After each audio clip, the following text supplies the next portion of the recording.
नमस्कार विद्यार्थी मित्रांनो, मी प्राध्यापक विकास चोरगडे VRM फिजिक्स क्लासेसमध्ये आपलं स्वागत करतो. तर आज आपण आपला एक beautiful chapter waves and sound नावाचं चॅप्टर आहे आणि त्याचे व्हायब्रेशन्स इन एअर कॉलम ह्या पॉईंटचे MCQs म्हणजेच MSTCDचे PYQs बघणार आहोत. तर आपला आजचा प्रश्न पहिला असा आहे, air column in two identical tubes is vibrating.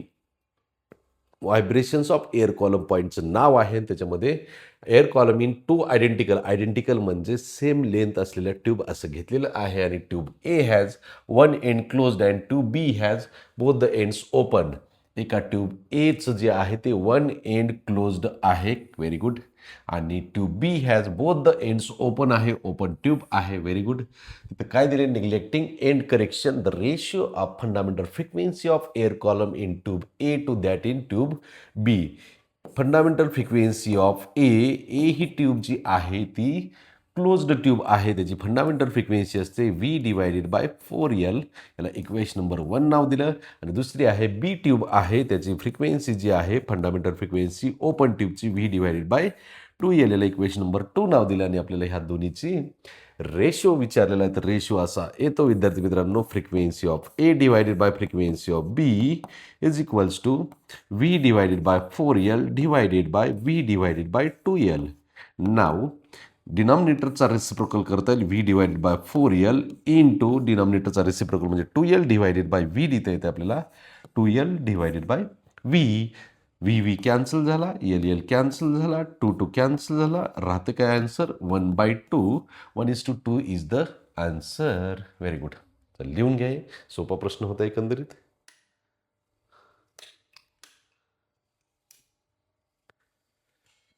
चला नेक्स्ट क्वेश्चन बघू आपण. आपला क्वेश्चन असा आहे, okay, when tension T is applied to a sonometer wire of length L, it vibrates with the fundamental frequency N.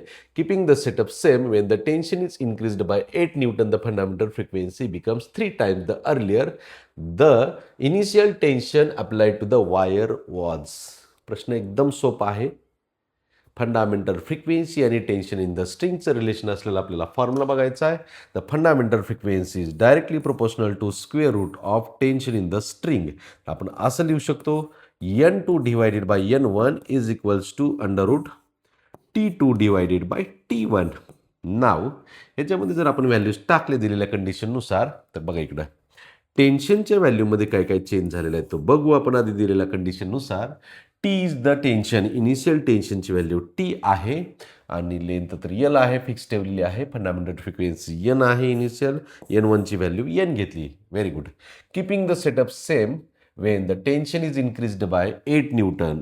Final tension जे आहे ते T+8 झाला आणि विचारले fundamental frequency becomes 3 times earlier, 3N झाली फंडामेंटल फ्रिक्वेन्सी. टीची value find करायची आपल्याला.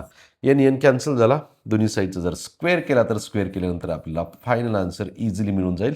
बघा इकडं या 3चा वर्ग किती होतो, 9 होतो. नाव अंडररूट स्क्वेअर तर केलं आहे आपण, त्याच्यामुळे इथलं आता काय होईल, स्क्वेअर निघून जाईल. हा होतो T+8 divided by T. Cross multiplication करा, 9T is equals to T+8.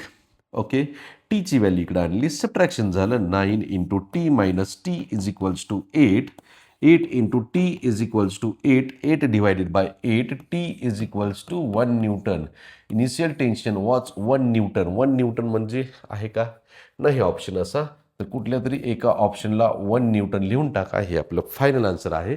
इथं कुठल्या ऑप्शन दिसत नाही, टायपिंग मिस्टेक झालेली आहे, टाईप करताना गडबडीमध्ये एखादं राहिलेलं असेल व्हॅल्यू, तर 1 न्यूटन हे फायनल आन्सर आहे. तर लिहून घ्या विद्यार्थी मित्रांनो.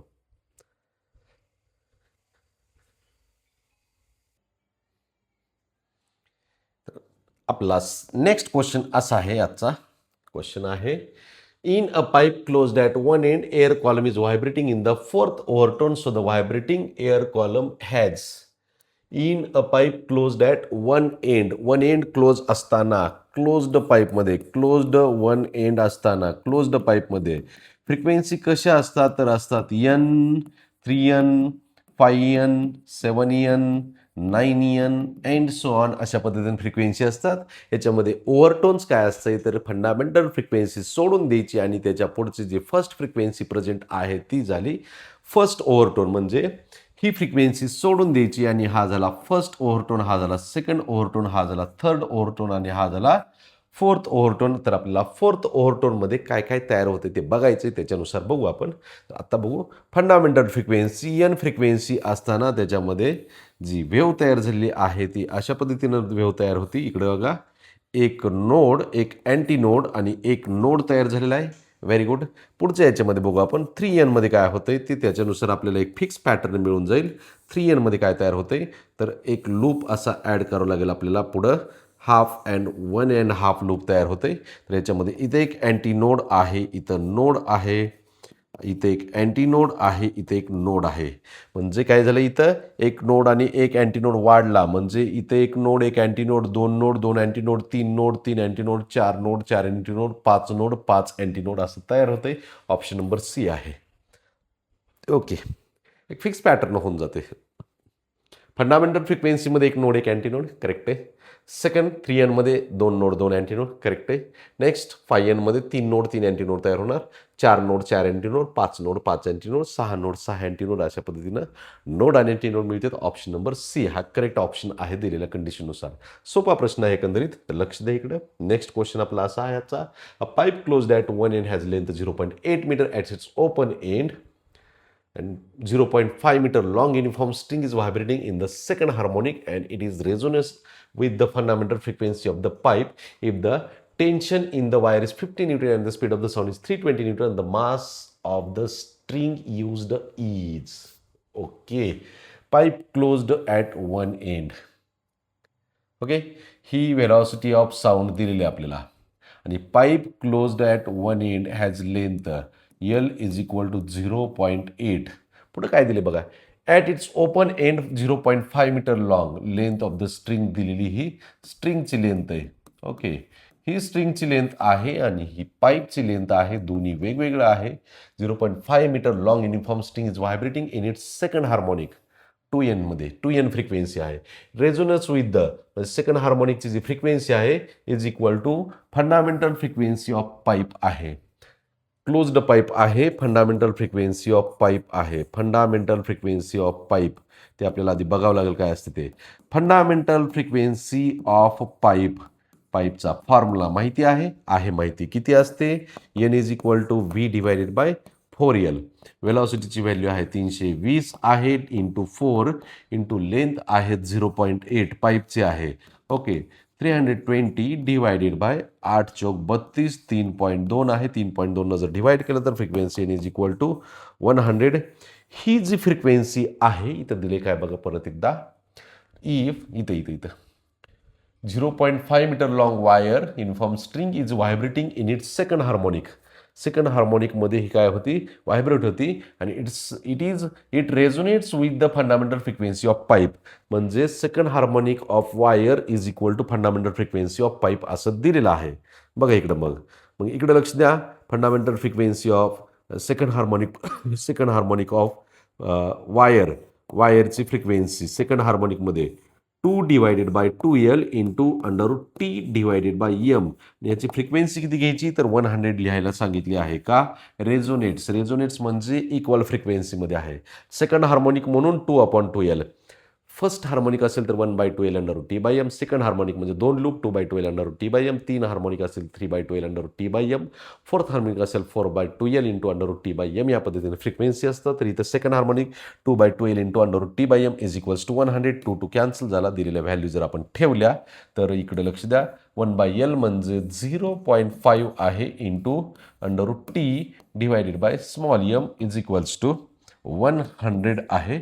नाव दोन्ही साईडला आता काय करू, हे डिव्हिजन जर केलं तर 2 होतंय. 2 into √T divided by small m is equals to 100.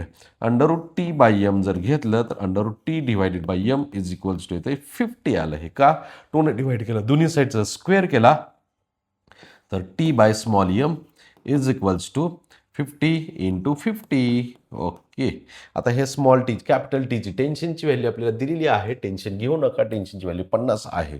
50 divided by small m is equals to 50 into 50. Okay, हे डिव्हिजनमध्ये आणलं तर 50 कॅन्सल झाला.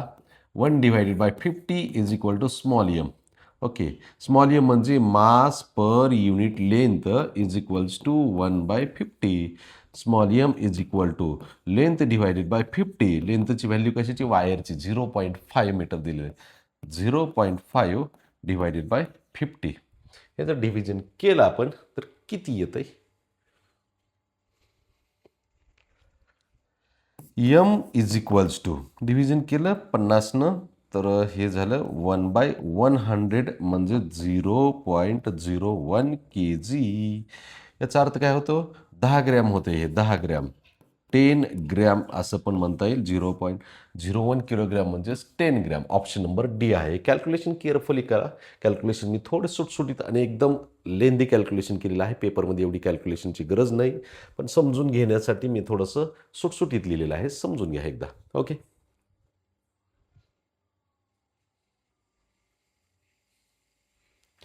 चला नेक्स्ट क्वेश्चनकडे. आजचा आपला नेक्स्ट क्वेश्चन असा आहे.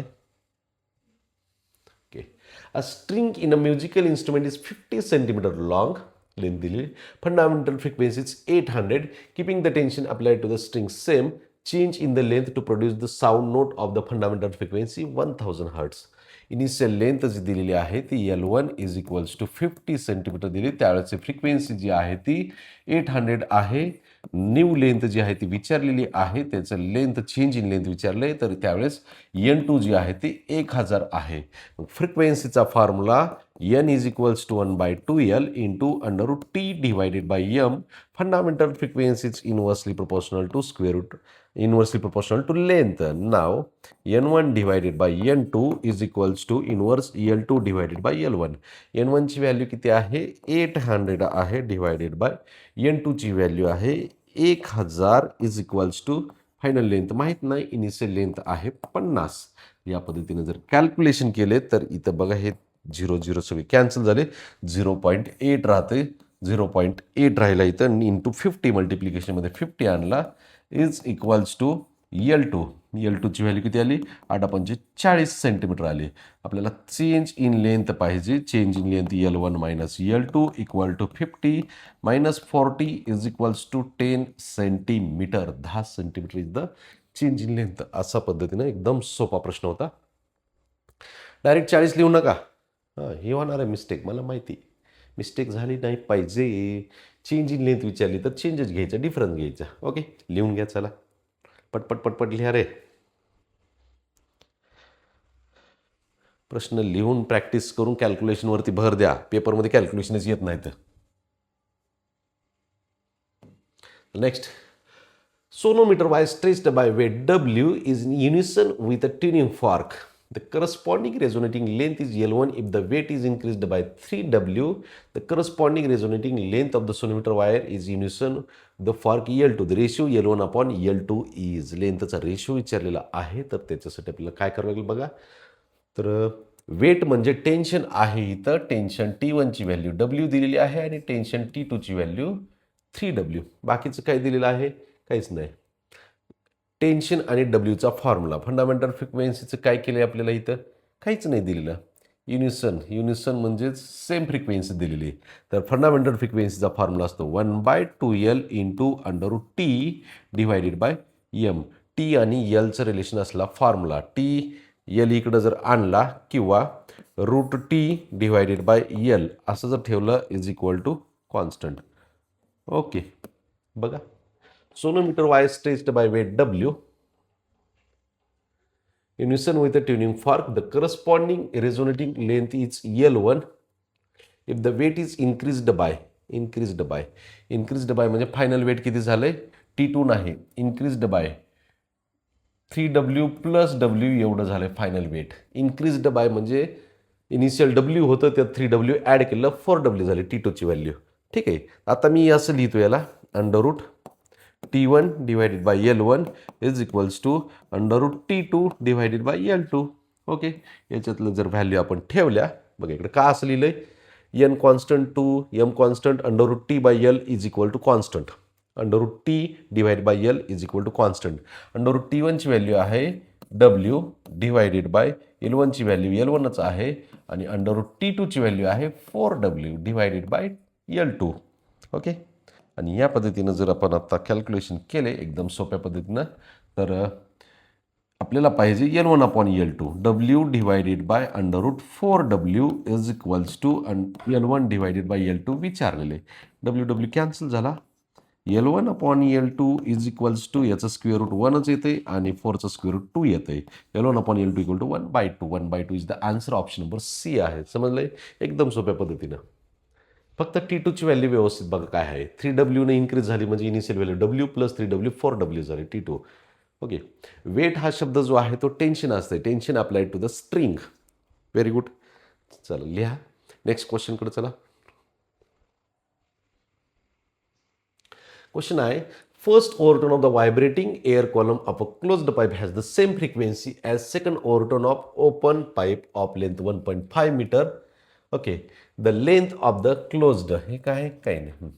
The length of the closed pipe first overtone of the vibrating air column of closed pipe मध्ये फ्रिक्वेन्सी असतात n 3n 5n 7n and so on. यातला फर्स्ट ओव्हरटोन हे आहे क्लोज्ड पाईपसाठी.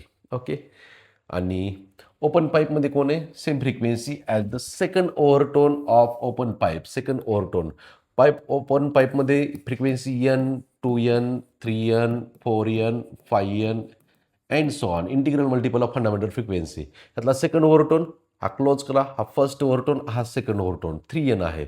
म्हणजे बघा इकडं 3n for closed pipe equal to 3n for open pipe असं आहे आपलं एकंदरीत कंडिशन. क्लोज्ड पाईपचा फर्स्ट ओव्हरटोन आणि ओपन पाईपचा सेकंड ओव्हरटोन दोन्ही इक्वल आहे तर लिहिले आपण. 3 तर कॅन्सल झाला. क्लोज्ड पाईपची fundamental frequency V divided by 4 into L for closed pipe V divided by 2 into L for open pipe. Okay. V cancel झाला. 1/4 into L for closed pipe is equals to 1/2 into length of open pipe दिलेली आहे आपल्याला 1.5.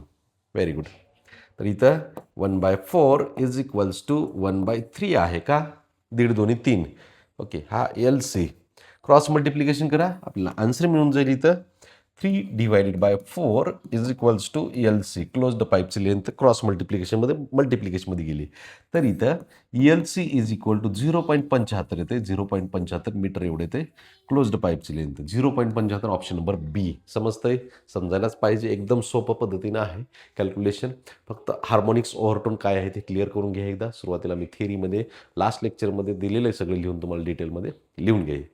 Okay.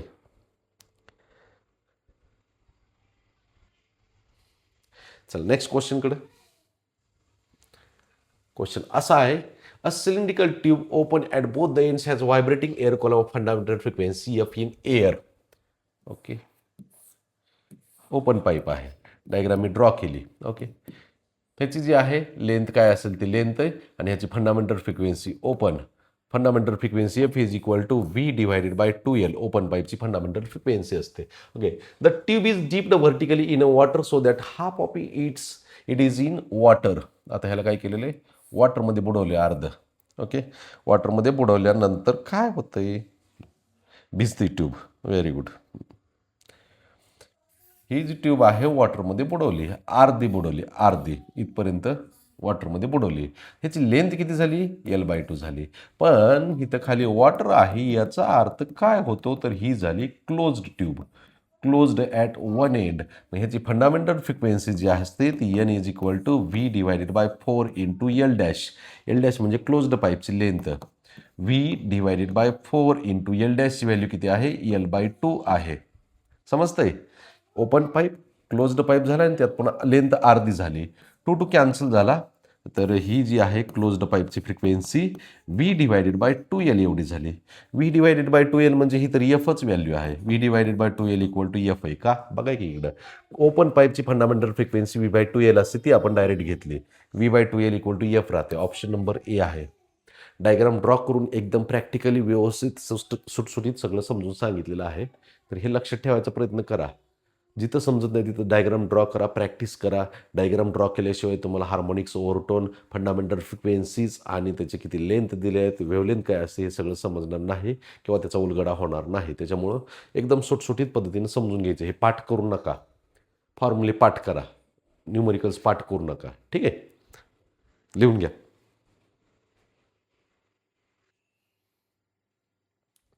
चला विद्यार्थी मित्रांनो, next question आपला असा आहे. In fundamental mode, the time required for the sound wave to reach up to the closed end of a pipe filled with air is t second. The frequency of vibration of air column is. Time required for the sound wave to reach करायचं. Okay, each na reach up to closed end of a pipe filled with air. Closed pipe आहे. Okay, closed पाईपमध्ये ह्या टोकापासून ह्या टोकापर्यंत पोहोचण्यासाठी किती वेळ लागला असं म्हणते. Velocity is equal to distance divided by time. Time is equal to, किंवा इथं जे आहे टाईम किती लागेल तर टी एवढा टाईम दिलेला आहे आपल्याला. T is equal to distance divided by velocity असा फॉर्म्युला आहे. T equal to distance divided by velocity. Okay, आता याच्यामध्ये व्हेलॉसिटी तर तशीच राहील, पण ही जी डिस्टन्स आहे ती लेंथ डिवायडेड बाय व्हेलॉसिटी.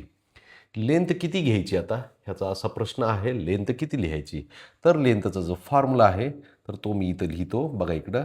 तर फंडामेंटल मोडची जर फ्रिक्वेन्सी घेतली आपण तर fundamental frequency of vibrations of air column, तर इथं लॅम्बडा डिवायडेड बाय 4 एवढी लेंथ येते. L is equal to lambda divided by 4. T is equal to लेंथची व्हॅल्यू किती, लॅम्बडा डिवायडेड बाय 4v. याला इक्वेशन नंबर 1 नाव दिलं. ओके, तर आपल्याकडं फॉर्म्युला असा आहे किंवा ही T equal to L by V कोणती व्हॅल्यू ठेवायची बघू आपण. फंडामेंटल फ्रिक्वेन्सीचा फॉर्म्युला आहे क्लोज्ड पाईपमध्ये N is equal to V divided by 4l. V divided by 4l, V upon L. V upon यलचा फॉर्म्युला आपल्याला लिहावा लागेल. V upon L. ओके, सगळं काही लिहायची गरज नव्हती, एवढं एकदम सुटसुटीत आणि सिम्पल लँग्वेजमध्ये आहे. इथंच क्लिअर होते. इथं बघा व्ही अपॉन यलची व्हॅल्यू किंवा L is equal to value ठेवली मी टी इंटू व्ही. बघा इकडे काय म्हणतोय, तर लेंथची व्हॅल्यू जर घेतली L is equal to T into V, ही जर व्हॅल्यू इथं ठेवली तर फ्रिक्वेन्सी मिळते N is equal to V divided by 4 into T into V. T into V, V cancel झाला. N is equals to 1/4 into T. आता 1/4 तर कुठं दिसत नाही, पण 1/4 म्हणजे किती असते, 0.25 असते डिवायडेड बाय टी असं तर ऑप्शन आहे. हा थोडासा वेगळा आणि विचित्र पद्धतीनं प्रश्न होता. गरजेनुसार अरेंजमेंट करावं लागते आपल्याला या ठिकाणी, तर ती अरेंजमेंट केलेली आहे मी. लिहून घ्यायचं काम आहे तुमचं, तर लिहून घ्या विद्यार्थी मित्रांनो. ओके, झालंय. तर चला नेक्स्ट क्वेश्चनकडे. क्वेश्चन आपला असा आहे. Fundamental frequency of wire stretched by 2 kV is 100 Hz. Weight required to produce its octave. Very good आणि एकदम सिंपल प्रश्न आहे. ऑक्टेव म्हणजे डबल असा शब्द असतो. ऑक्टेव म्हणजे डबल. ओके, तर फ्रिक्वेन्सी आणि वेटचा फॉर्म्युला आहे. Fundamental frequency is equals to 1/2l into √t divided by M. Fundamental frequency n2 divided by n1 is equals to √t2 divided by t1. Frequency initial किती आहे, जर समजा दिलेली, हां समजायची नाही, 100 दिलेली तर n2 किती झाली, त्याच्या डबल झाली, 200 झाली. √t2 आपल्याला विचारलेला आहे. इनिशियल टेन्शन टीची व्हॅल्यू आहे 2. ओके, ते 0 0 कॅन्सल झाले. राहिलेलं जे आहे त्याचं स्क्वेअर रूट घेतलं. 4 is equals to t2 divided by 2. 2 into 4 इकडे जर मल्टिप्लिकेशनमध्ये आणला तर 4 into 2 is equals to t2. T2 is equals to 8 kg weight. हे आन्सर आहे ऑप्शन नंबर बी. अतिशय सोपा आणि सुंदर प्रश्न आहे. व्यवस्थित लिहून घ्यायचं. कन्सेप्ट महत्वाची, लिहून घ्या काय आहे कन्सेप्ट ती. लिहून होत नसेल तर पॉज करायचं व्हिडिओ आणि लिहून घ्यायचं. नंतर सावकाश लिहायचं. माझ्या स्पीडनं लिहून व्हावं असं काही नाही. व्हिडिओ पॉज करायचा आहे आणि मग लिहून घ्यायचं. ठीक आहे, लिहून घ्या. चला नेक्स्ट क्वेश्चन. क्वेश्चन आहे, a cylindrical tube open at both the ends has fundamental frequency of in air. When the tube is dipped vertically in water so that 1/3 part of the tube is in water, the fundamental frequency of air column becomes. Similar टाईपचा एक प्रश्न छोटासा झालेला आहे आपला already, तर त्याच टाईपचा प्रश्न बघा इकडे एकदा. Okay, a cylindrical tube open at both the ends. Open tube आहे, त्याची लेंथ एल आहे आणि फंडामेंटल फ्रिक्वेन्सी एफ आहे. त्याचा फॉर्म्युला असतो व्ही डिवायडेड बाय 2l. हे आहे असं ठेवलं. Wien the tube is dipped vertically in water so that the 1/3 part of the tube is in water. 1/3 tube पाण्यामध्ये बुडवलेली आहे. सेम ट्यूब आहे. ओके, 1/3 ट्यूब जी आहे ते पाण्यामध्ये बुडवली, म्हणजेच when the tube is dipped, one third tube is dipped in water. परत एकदा, when the tube is dipped vertically in water so that 1/3 part of the tube is in water. 1/3 part हा जो part आहे म्हणजेच L/3 एवढा part जो आहे तो पाण्यामध्ये गेलेला आहे. राहिलेला पार्ट किती राहिला बेटा? तर राहिलेली जी लेंथ आहे ही लेंथ किती असेल? तर ही जी लेंथ आहे L मधून L/3 सबट्रॅक्ट करायची म्हणजे किती होते? 3L - L 2L / 3 एवढी लेंथ ही राहिलेली शिल्लक आहे. ओके, तर हा जो पाईप आहे आता राहिलेलं हे वॉटरमध्ये आहे, तर ओपन एंड आहे, हे क्लोज्ड झालं. क्लोज्ड पाईप झाला, त्याची फ्रिक्वेन्सी असते V / 4 × L dash. V / 4 × L डॅशची व्हॅल्यू किती? 2L / 3. ओके, तर फंडामेंटल फ्रिक्वेन्सी NC = 3 न्यूमरेटरला गेला, 3V / 4 3V / 4 × 2L. ओके, आता आपल्याला याच्यामधलं काय माहिती आहे? तर V/2L ची व्हॅल्यू माहिती आहे. V/2L मी बाजूला ठेवला आहे. 3/4 जर बाजूला घेतला तर V/2L राहते. परत एकदा ऐका, हा 3 न्यूमरेटरला गेला, 3/4 बाजूला घेतला तर V/2L. V/2L ची व्हॅल्यू आपल्याला F माहिती, तर ती F लिहिली, झालं. एकदम सोपं आहे. 3F / 4 एवढं असं फ्रिक्वेन्सी. समजला?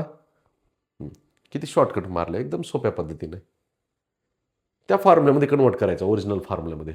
नाही कळालं तर शेवटी रेशो घ्यायचं दोघांचं, NC/V/2L किंवा NC/F आणि राईट साईडला रेशो ठेवायचा, कॅन्सल करायचं, डायरेक्ट आन्सर राहते. तसं पण चालतंय. ठीक आहे, लिहून घ्या. नेक्स्ट क्वेश्चन आहे, standing wave with number of loops is produced on string fixed at both ends. Which one of the following statement is correct? All particles vibrate in phase. Particles between two consecutive antinodes vibrate in phase. Particles at alternate antinodes vibrate in phase. Particles at alternate antinodes vibrate in phase. ठीक आहे, हे correct आहे.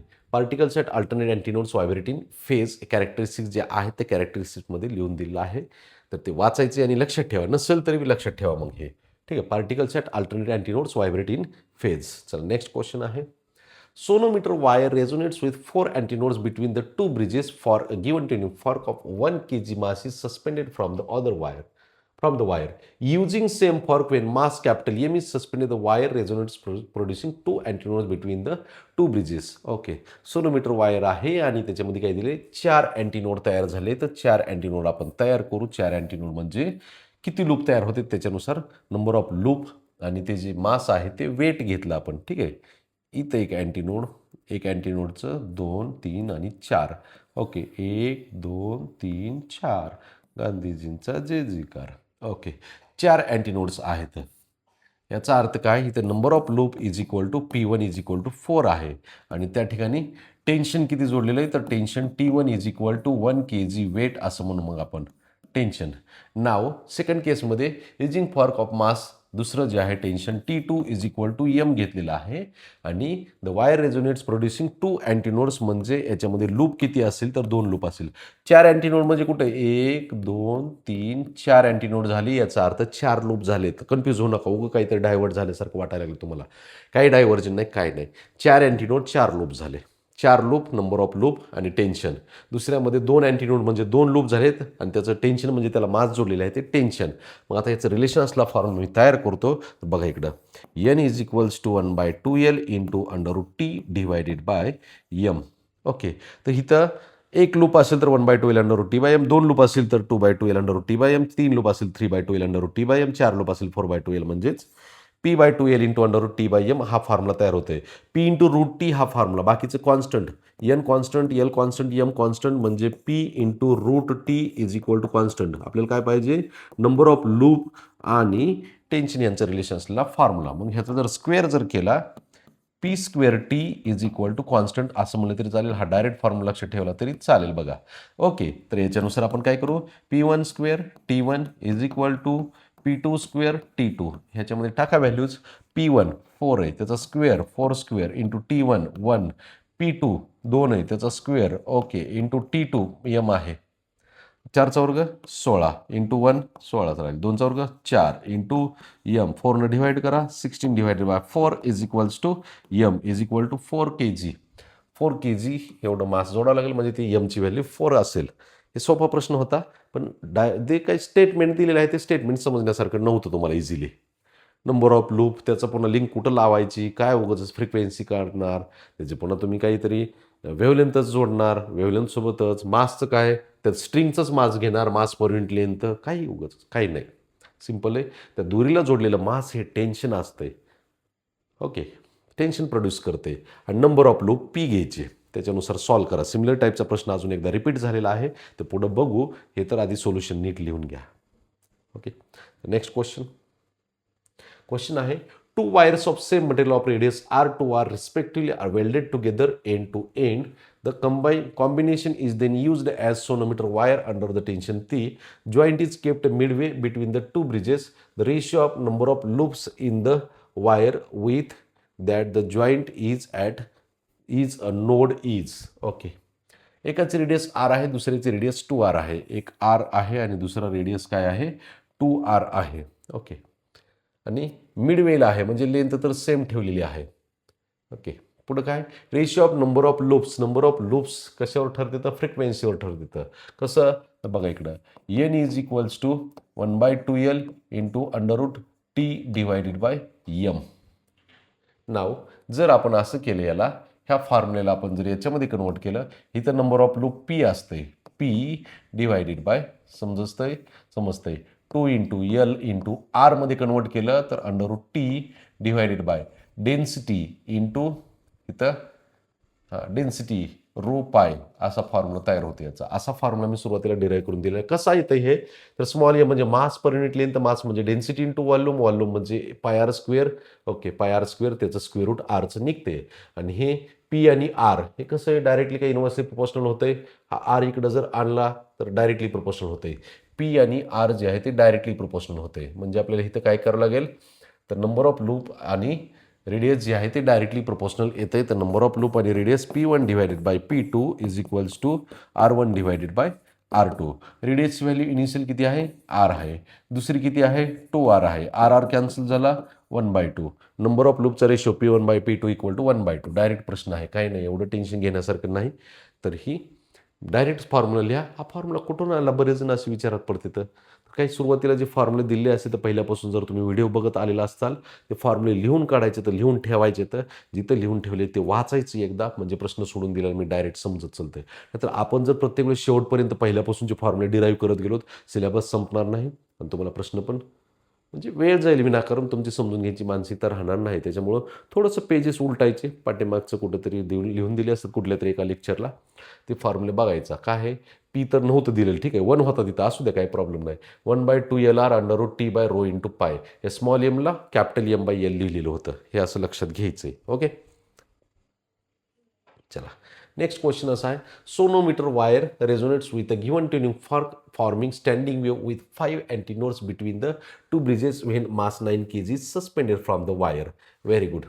5 antinodes तयार होते त्या वायरमध्ये, म्हणजेच number of loop जे आहेत ते 5 झाले.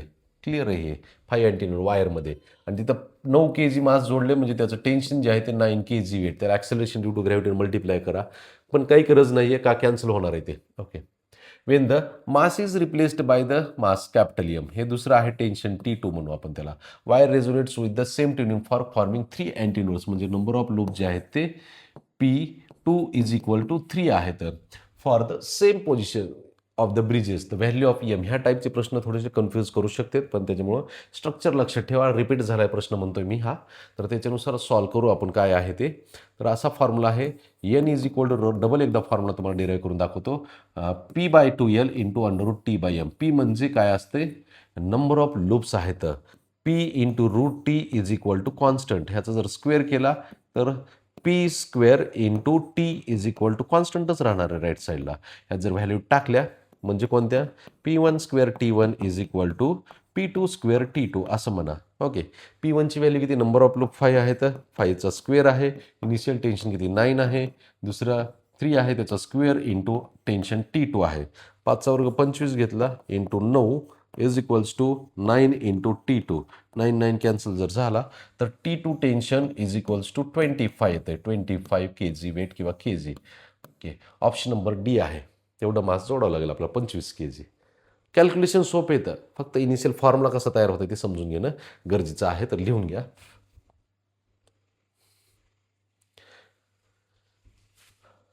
नेक्स्ट क्वेश्चनकडे. N waves are produced on a string in 1 second, म्हणजे फ्रिक्वेन्सी दिलेली.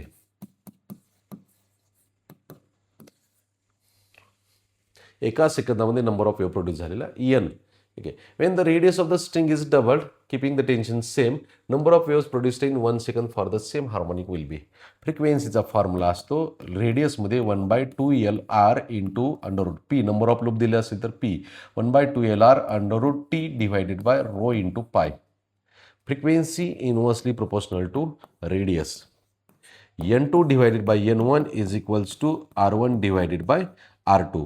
N2 विचारलेले N1ची व्हॅल्यू N घेतली आहे, R1ची व्हॅल्यू रेडियस जी आहे ती Rच घेतली आहे. नवीन रेडियस काय केलेली, radius of the string is double 2R केलेली. ओके, R कॅन्सल झाला. N2 is equals to N/2 एवढाच चेंज होईल, बाकीचे कॉन्स्टंट ठेवले N/2. ऑप्शन नंबर बी आहे आपल्याकडे N/2. सोपं आहे ना, सोपं आहे बेटा, सगळं सोपं आहे. मार्क चांगले येतील, अभ्यास कर, प्रिपरेशन कर, स्ट्रॉंगली प्रिपरेशन कर. फॉर्म्युला मी समजून सांगायच्या आधी क्लिक झाला पाहिजे. फॉर्म्युला नाही क्लिक झाला तरी मी समजून घे, डबल एकदा परत एकदा सोडव प्रश्न. ओके, चला. Sonometer wire of length 25 cm vibrates in unison with tuning fork. When the length is decreased by 1 cm, 6 beats are heard per second. What is the frequency of the tuning fork? ह्या टाईपचे एक डोक्याला थोडंसं ताण देते विद्यार्थ्यांना प्रश्न सोपा आहे, पण नवीनच काहीतरी आलेलं असते असं वाटते. काही नाही. बीट फ्रिक्वेन्सी म्हणजे डिफरन्स बिटवीन फ्रिक्वेन्सीज, पण काय आहे, फ्रिक्वेन्सी आणि लेंथ असं दिलेलं आहे आधी. फ्रिक्वेन्सी आणि लेंथ दिले आहे, तर फ्रिक्वेन्सी 1/2L इंटू किंवा P/2L इंटू √T/M. P म्हणजे number of loop, frequency inversely proportional to length असं म्हणू. मग आता N2 divided by N1 is equal to L1 divided by L2. Okay, L1 divided by L2. N2 म्हणजे final frequency आहे, N1 म्हणजे initial frequency आहे. Length बघू आपण. Initial length inverse proportional to length आहे. लेंथ 25 आहे पहिली, व्हेरी गुड. फायनल लेंथ जी आहे ती 1 सेंटीमीटर कमी केली म्हणजे किती झाली, 24 झाली. ओके, तर असं मी लिहिलं तरी चालतं. N2 equal to 25/24 into N1, equation number 1 नाव दिलं. ओके, N1 आपल्याला फाईंड करायचं, बघू आपण ते पुढं. पण आता याच्यामध्ये कोणती फ्रिक्वेन्सी जास्त आहे दिसती ना, समोरासमोर दिसती. N2 जास्त आहे. N2 ग्रेटर दॅन N1 असं का म्हणतोय. N2च्या समोर 25 आहे, N1च्या समोर 24 आहे, म्हणजे N2 ग्रेटर झाले. इनवर्सली प्रोपोर्शनल टू लेंथ आहे, प्रोपोर्शनलच्या भाषेमध्ये गेला तरी तेच येणार आहे. ओके, मग बीट फ्रिक्वेन्सी 6 बीट्स तयार झाले, तर N2 minus N1 is equal to 6. Okay, N2ची व्हॅल्यू ही आहे कोणती, 25 divided by 24. N1 minus N1 is equal to 6. Subtraction करा. 25 N1 minus 24 N1 divided by 24 is equal to 6. न्यूमरेटरला N1 equal to 24 into 6. N1 equal to 144. 24 144 hertz N1ची value. Direct आहे, हे सोपं आहे, मेथड समजून घ्या. ह्या टाईपचा प्रश्न ऑलरेडी दोन प्रश्न आपण सोडवले आहेत काही मागचेच 2-3 लेक्चरपूर्वी. तर ते बघायचे तर लेक्चर पूर्ण बघत चला, सारखं बघत चला. जेवढं तुम्ही लेक्चर बघत असताना प्रश्न नीट समजून घ्या. प्रश्न समजल्यानंतरच पुन्हा सोल्युशनकडे जायचे. तोपर्यंत सोल्युशन बघू नका. म्हणजे फिजिक्स समजून घ्यायची जी मेथड आहे मी सारखं सांगत आलेलं आहे. पहिला प्रश्न तुम्हाला समजला पाहिजे. प्रश्न समजल्यानंतर गिव्हन डेटा आहे त्याच्यासाठी करेक्ट फॉर्म्युला आठवला पाहिजे. तिसरी गोष्ट, करेक्ट फॉर्म्युला आठवल्यानंतर त्या फॉर्म्युल्यानुसार कॅल्क्युलेशन करेक्ट करता आले पाहिजे. कॅल्क्युलेशन केल्यानंतर पण शेवटी आन्सर करेक्ट आणता आलं पाहिजे. कॅल्क्युलेशन बरोबर आले तरी बी आन्सरचं जुगाड करता येत नाही. म्हणजे ह्या सगळ्या गोष्टी आहेत, तर ते समजून घ्यायचं आहे तुम्हाला. ओके, चला पुढचा. Length and diameter of the metal wire used in sonometer wire is double the fundamental frequency change from N to N is equals to 1/2LR into √T divided by rho into pi. Okay, inverse प्रोपोर्शनलमध्ये frequency N2 divided by N1 is equals to इनवर्समध्ये L2 R2 L1 R1 इनवर्समध्ये. Okay, N2 divided by N initial frequency, L1 R1 no change. Length and diameter म्हणजे radius. Diameter शब्द वापरल्याने तुम्ही म्हणताल sir radius लिहिली double करा half करा, त्याचं नाही गरज. लेंथ डायरेक्टली प्रोपोर्शनल टू रेडियसच असते, मग प्रोपोर्शनलिटीमध्ये आहेच तसंच लिहिलं. L1 R1 divide by L2ची value काय केलेली, डबल केलेली, 2 टाइम्स L1. रेडियसची value 2 times R1. L1 cancel, R1 cancel, N2 is equals to N divided by 4, N/4 option A आहे. प्रश्न एकदम असं कॅज्युअली चालू येतं, सोप्या पद्धतीने चालू येतं. इझी एक्सप्लेनेशन आहे, एक्सप्लेनेशन समजलं पाहिजे. ओके, लिहून घ्या. Next question. Pipe open at one end has length 0.8 metre. Repeat झाला प्रश्न हा मी तुम्हाला होमवर्कला सोडवण्यासाठी देतोय. मी काय सॉल्व करून देणार नाही का. हिथं एक लेंथ दिली, ही एक लेंथ दिली, ही पाईपची लेंथ आहे, ही स्ट्रिंगची लेंथ दिलेली आहे, आणि त्याच्यानंतर फर्स्ट ओव्हरटोन आहे करंटचा. First overtone resonates with the fundamental frequency of pipe. मग त्याचं फर्स्ट ओव्हरटोन म्हणजे सेकंड हार्मोनिका आहे, 2N असते फ्रिक्वेन्सी, म्हणजेच 2/2L/T/M. हे सगळं मी आहे तसंच, फक्त वर्डिंग चेंज केले, आहे तसं व्हॅल्यू आहे तसंच इथं डायग्राम आन्सर येते, त्याचं कॅल्क्युलेशन करून बघा काय येते ते. ओके, पाठ केलेलं नाही, आता सोडवलं होतं आपण 10-15 मिनिटापूर्वी. सोडवा ते.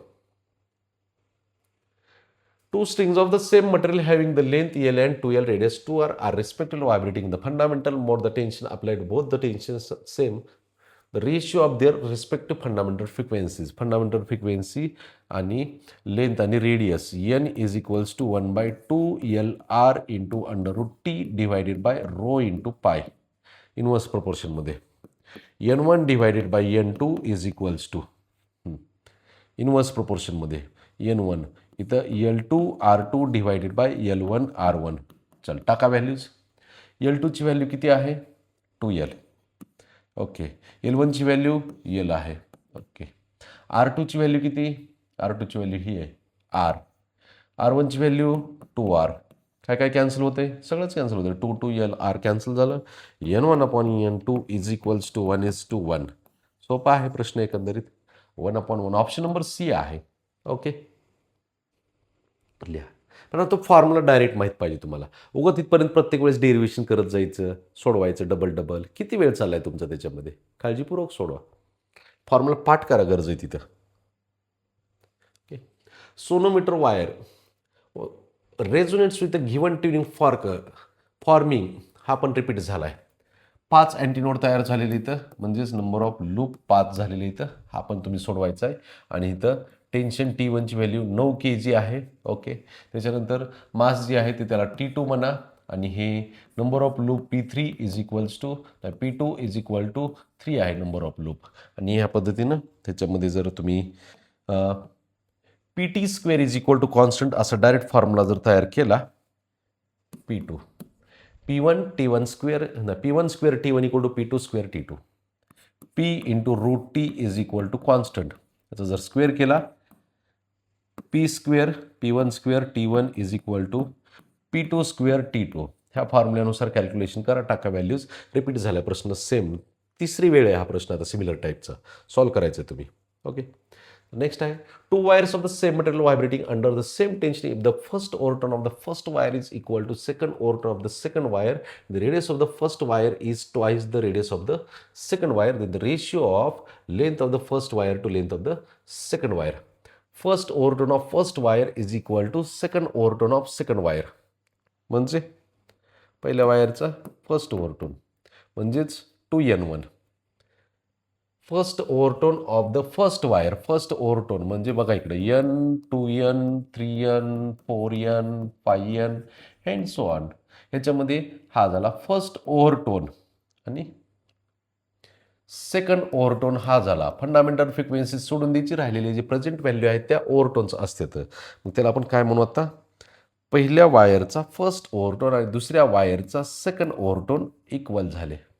ओके, आणि त्याच्यानंतर पुन्हा काय दिलेलं आपल्याला, पुढं काय दिले, सेम मटेरियल दिले, डेन्सिटी सेम आहे, सेम टेन्शन दिलेलं आहे. बदल कशामध्ये आहे, radius of the first wire is twice the radius of the second wire. त्याचं बघू आपण. 2 इंटू फॉर्म्युला आहे 1/2LR L1R1 into √T divided by rho into pi is equals to 3 into 1/2 L2 R2 into √T divided by rho into pi. Material same आहे, tension same आहे, सगळं हे तर cancel झालं सेम सेम. 2 इथला पण cancel झाला. ओके. 3 डिवायडेड बाय रेशो लेंथचा विचारला, लेंथ तशीच ठेवली. रेडियसची व्हॅल्यू किती आहे, कुणाची किती आहे, पुढे येतं बघा. Radius of the first wire is twice the radius of second wire. L1 आहे तसं ठेवलं. R1 equal to 2 times R2. Okay. 3 divided by L2 तसंच ठेवा, R2 तसंच ठेवा. R2 कॅन्सल झाला. L1/L2 विचारलेलं आहे. लेफ्ट साईडला 3/2 झाला राहिला. ओके.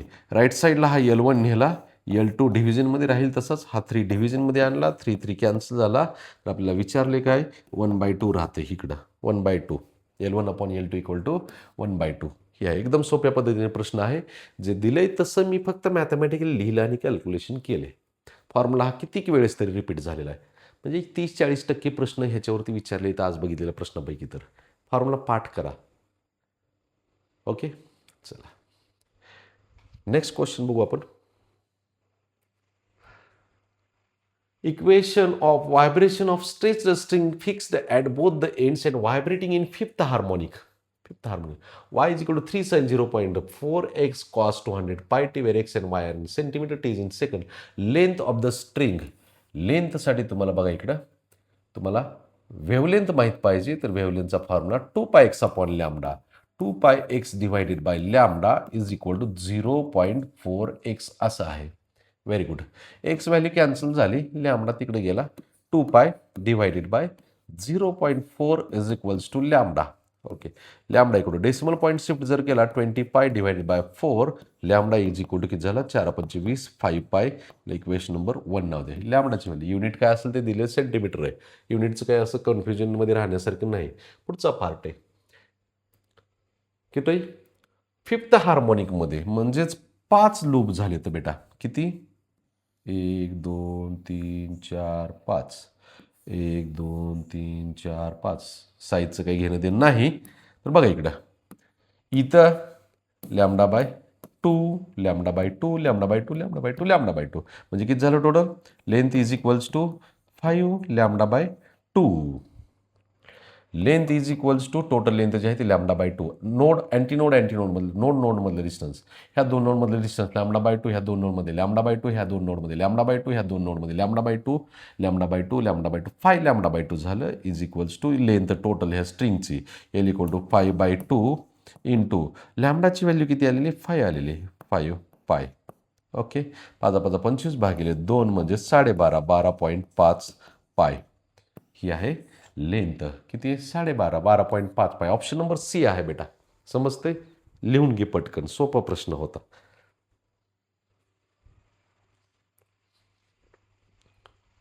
ओके. तर या पद्धतीनं आपण वेव्ह चॅप्टरची व्हायब्रेशन्स ऑफ स्ट्रेच्ड स्ट्रिंग आणि व्हायब्रेशन्स ऑफ एअर कॉलम ह्या पॉईंटचे काही MCQ बघितलेले आहेत. ते तुम्ही केअरफुली, आणि आपण बऱ्याचशा गॅपनंतर आता आपण व्हिडिओ अपलोड केलेला आहे. तर हे व्हिडिओ गरजू विद्यार्थ्यांपर्यंत जास्तीत जास्त शेअर करायचे. तुम्ही पण केअरफुली बघायचे, तर प्रॅक्टिस करायची. चॅप्टर झालेला असेल नसेल, सगळे फॉर्म्युले लिहून काढायचे झालेल्या लेक्चर्समध्ये आणि प्रॅक्टिस करणं गरजेचं आहे. तर आपण इथं थांबू. पुढच्या लेक्चरमध्ये डॉपलर इफेक्ट CETसाठी एकदम इम्पॉर्टंट आणि महत्त्वाचा पॉईंट आहे, तो उद्याच्या लेक्चरमध्ये आपण कंटिन्यू करू. तोपर्यंत ब्रेक घेऊ. थँक्यू. धन्यवाद.